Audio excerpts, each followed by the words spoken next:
Hi, and welcome to this week's Tech Tip of the Week. This week, we're going to take a look at 5 ways that you're probably using your laptop wrong. So let's take a quick look here. Number 5, you don't extend your screen. You really want to extend your screen so that you basically have a dual screen where you can basically show what you want students to see or what you want your audience to see, basically by having it on your second display, and you don't have to worry about showing them things that you might be working on, like an email, or maybe you have your grades up and stuff like that. Even if you don't have a dual screen, first of all, get one. Your department can afford to buy you one, but if they can't, you actually do have one. Your projector becomes your dual screen. So basically, you just grab your screen, drag it off to the right or to the left, depending on how your classroom's set up, and then whatever's basically you drag over there will show up only on your projector. This allows you to actually get a lot more work done while you're showing the students something, or to make sure that you keep your private stuff private. Number 4, you don't have your function button locked. Okay, your little function button, which is located down at the bottom left-hand corner of your keyboard there, right there it is. That basically controls that top row of keys, all those blue things up there, which includes like your volume. So you're always hitting function plus the volume, function plus the volume, that kind of thing.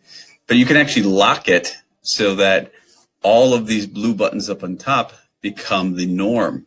So what you do is you hit that function button, and then you hit this button in the top left-hand corner of your keyboard with a lock signal on it. And that way you just hit the F2 button and it turns your volume down. Or you hit the F1 button and it mutes your computer. You don't have to hit that function and also one of those top keys, which is kind of an awkward thing to do. Number 3, you only have one DVD program downloaded. Well, with our DVD players that we have here, we've had some issues with them. Sometimes it doesn't play a DVD well, or the volume isn't right, or the sound's messed up type of thing. What I recommend that you do is you go to your software center that's on your desktop. It's an icon that looks like this, and you probably already have one called VLC Media Player downloaded to your computer. But what you probably don't have is the second one. This one is called a MPC, which stands for Media Player Classic, I believe. It looks like this icon here, a little clapper. You want to get that one downloaded too. So if your DVD player isn't working with a specific DVD, then try using one of the other players. Number 2, you're plugging your devices into your computer. You don't want to take your wired mouse. You don't want your clicker. You don't want to have those things plugged into your computer. You want to have them plugged in to this dusty little thing that's sitting behind your computer, your docking station.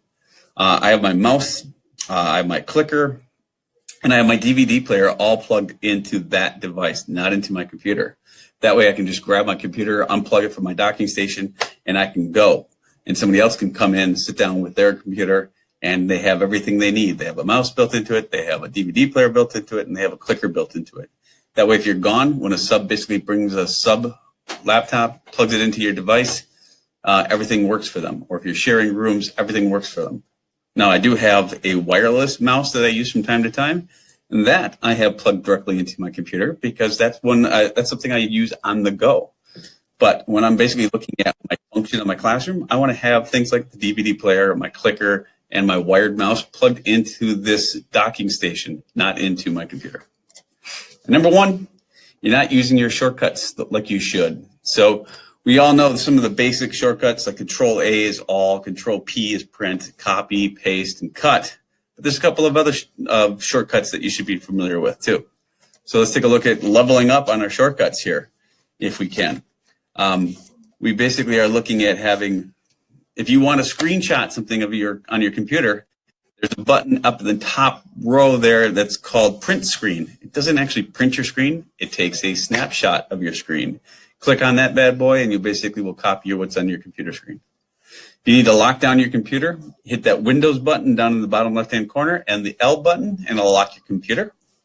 If you need to find something on a website, I use this a lot, like when we're looking at the Kimberly School District's intranet page, when I'm trying to find something on that mess of a page. Or maybe you get a list of all of your teachers, and you're trying to figure out where you are for a testing day kind of thing, what classroom you're in. You can hit the Control F for find and type in your name, and it'll pop it up. If you basically have all these windows open and stuff like that, and you got to get to your desktop real quick, hitting Windows D will basically take you right to your desktop. And if you're like me and you love your tabs and you realize you accidentally closed a tab you didn't need to, you can make sure that that doesn't happen to you ever again. You hit that Control-Shift-T and it will undo your last closed tab. So whatever tab you just closed, it will open it back up for you. So, all right. Well, these are my 5 things of how you might be using your computer wrong. I hope they helped, and we'll see you later.